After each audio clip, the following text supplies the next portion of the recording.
va para mis compas allá en los Estados Unidos. ¡Échele gana, compa!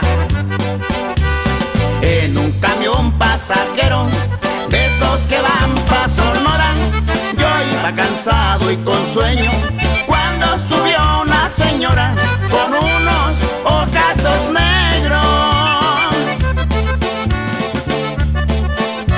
De veras encantadora. Por ahí llegando a Los Mochis, yo le di buenos modales. Le pregunté que dónde era, me dijo que de Nogales. Iba para Magdalena a visitar a sus padres. Desde Obregón a Hermosillo platicamos muy bonito.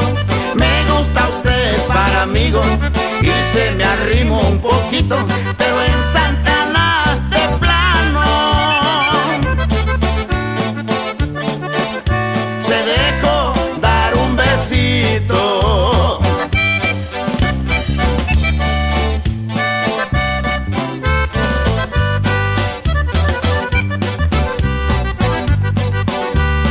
Dame otro beso en la boca, pero que nadie nos vea.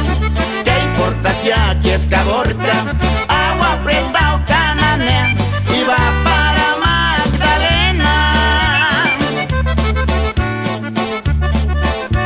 Ahora voy pa' donde sea.